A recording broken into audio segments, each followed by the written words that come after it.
Hey everybody, it's Dave here. Welcome to Holiday for Two. In today's video, I'm going to be telling you everything you need to know about coming to Arizona and camping on state trust land. And state trust land only.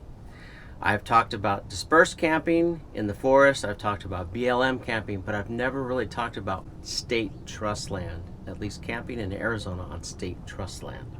So I'm going to give you everything you need to know about state trust land camping in Arizona or recreating.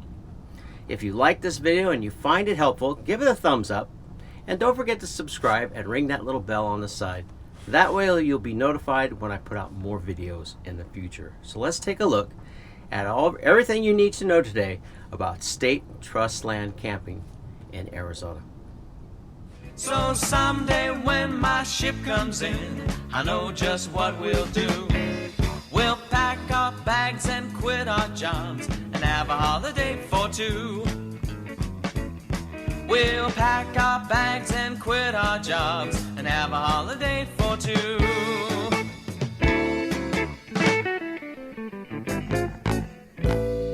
All right, well, welcome back everybody. So we're going to get right to it. First thing I'm going to do at the top of this video, I'm going to give you a couple of things that make state trust land camping different than BLM camping or dispersed camping. I'll put a link up here in the corner so that if you want to find out more about BLM and dispersed camping, go to this video up in the corner. But I'm going to focus just on state trust land. So what makes state trust land camping different than BLM camping? State trust land in Arizona is land that was given to Arizona back when it became a state. 1912, on Valentine's Day, I do remember that. When Arizona gained its statehood, it was given as part of the recognition for Arizona becoming a state. It was granted 10.8 million acres of state trust land. And it was given this land in order to help fund education, state hospitals, universities, colleges within the state system. Because back in 1785, there was a bill passed that granted state trust land to the states that became part of the Union. And this started way back in 1785. I'm going to guess that year. I'm probably wrong. But again, if I make a mistake, put something down in the comments below. But back in 1785, there was a bill passed that granted state trust land to the states who became part of the Union in order to help them offset the cost of public education, colleges, universities, state hospitals, prison systems, and so on. But basically, state trust land is land that was given to the states by the feds in order to help pay for public institutions, the 13 beneficiaries. So moving on past that.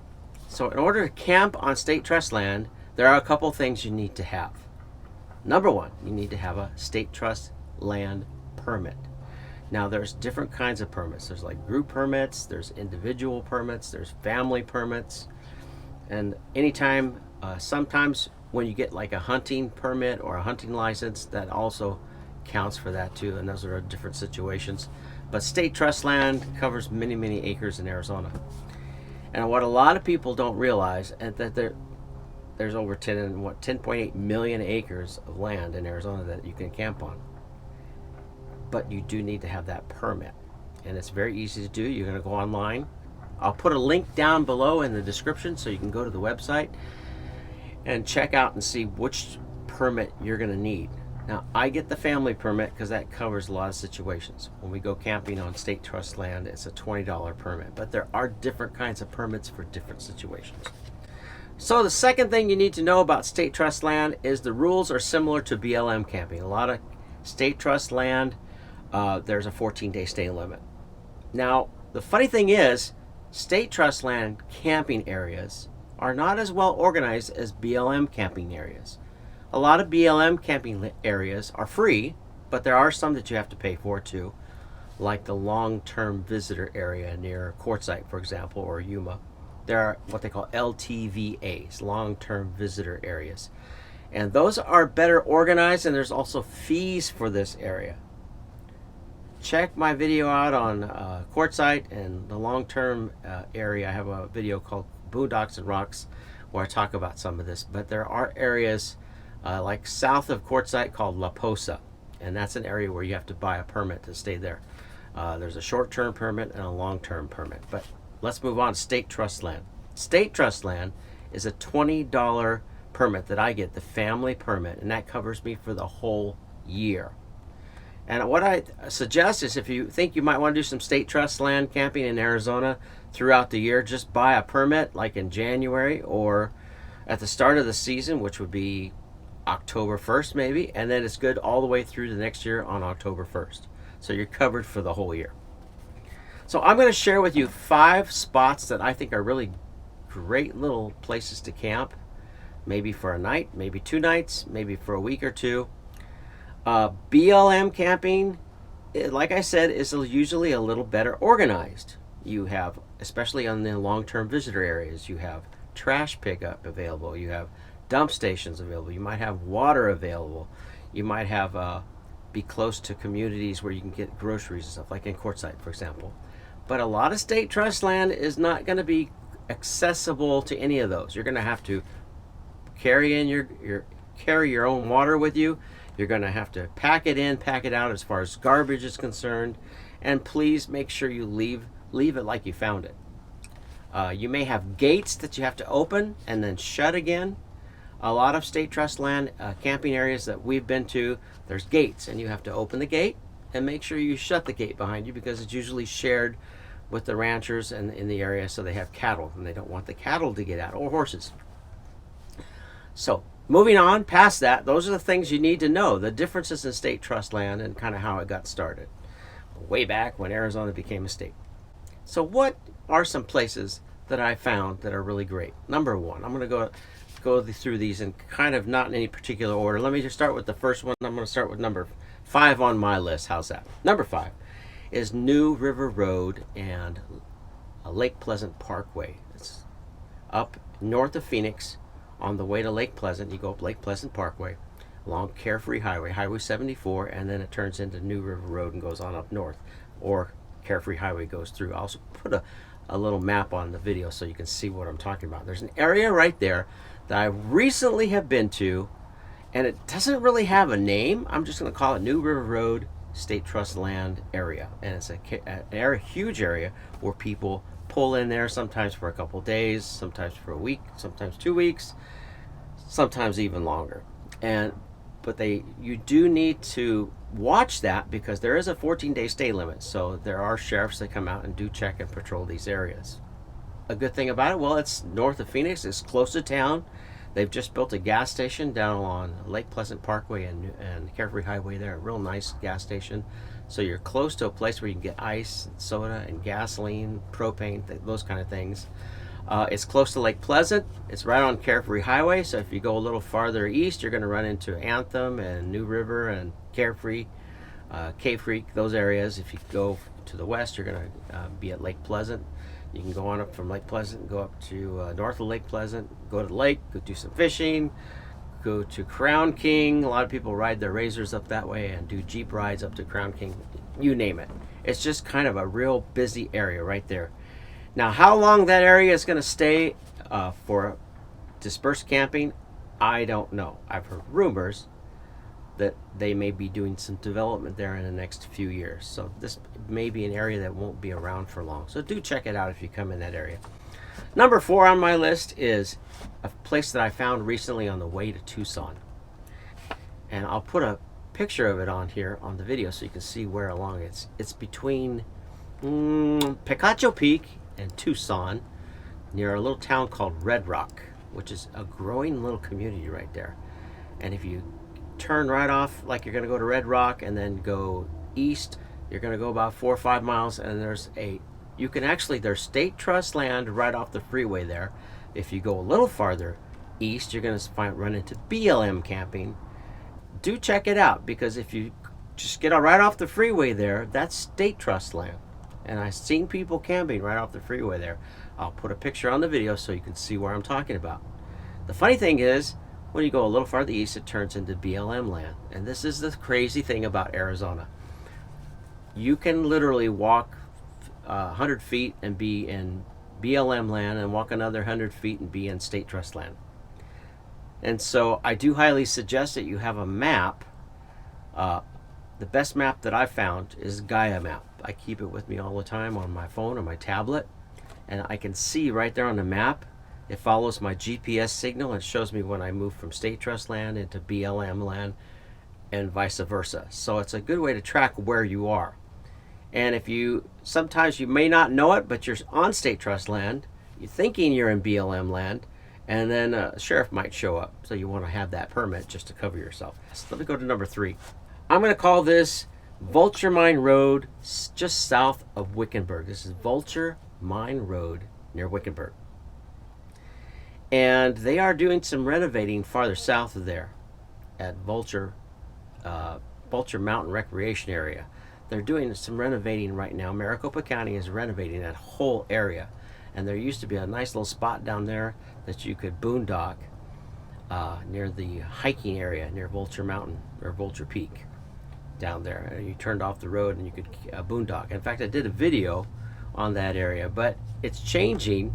I'll put a link up here for the video, but when you watch the video, things are changing there. So some of the information in this video is old. I'm going to have to update it and give you some more information as things happen, because right now there's renovations going on up and down that road. But you can still camp at just south of Wickenburg on Vulture Mine Road.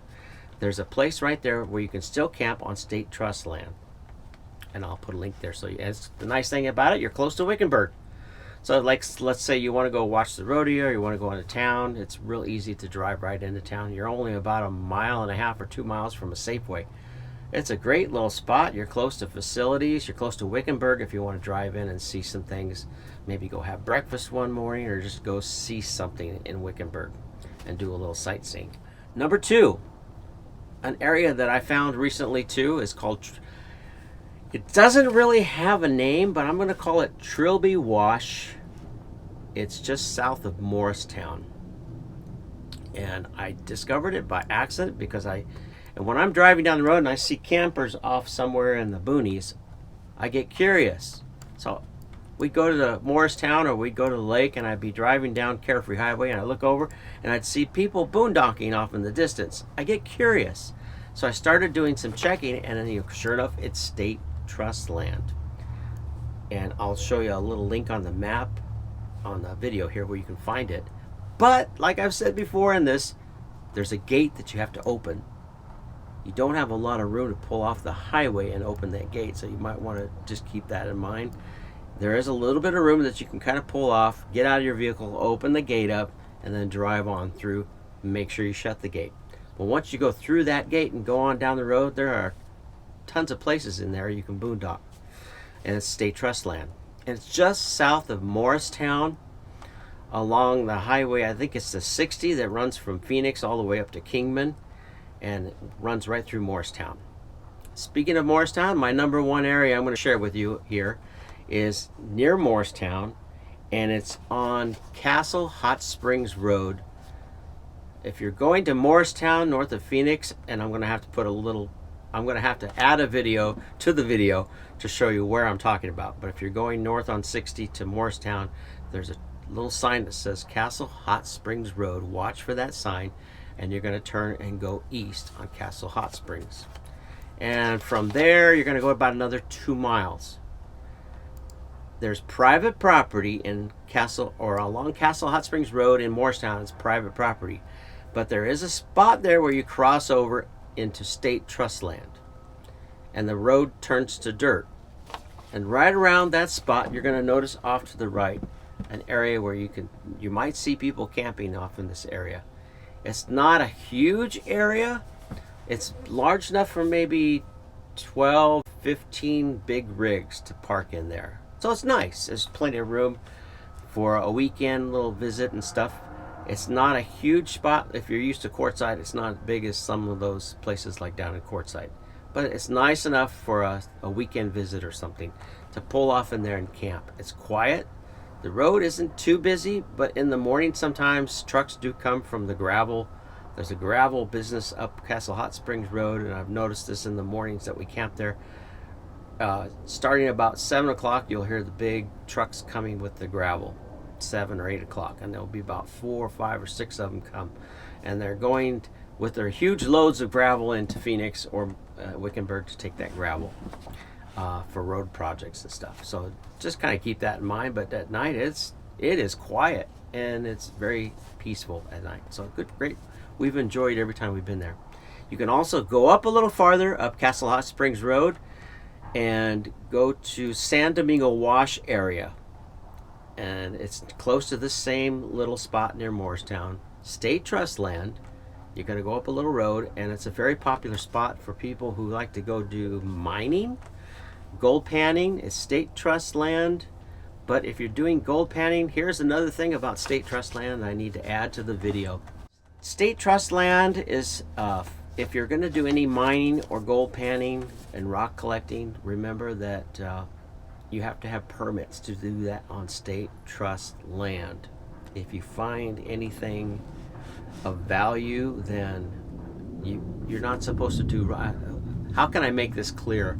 You're not legally supposed to do rock collecting and mining on State Trust land unless you have the permits to do it. So if you have intentions of doing rock collecting or gold panning, check ahead to make sure that it's okay to do that. I don't do gold panning. I don't do a lot of rock collecting. I know my wife Tammy does. And so I just checked in this and I found that it was illegal to rock collect on State Trust land. But I think you have to get permits to do that. But I will, if I find anything out after I do this video, I'll be sure to put it down below in the description below. And I'll put links down below for the State Trust website so you can go on and get a State Trust permit. If I think of anything else that I forgot, I'll put it down below too and do updates in the description.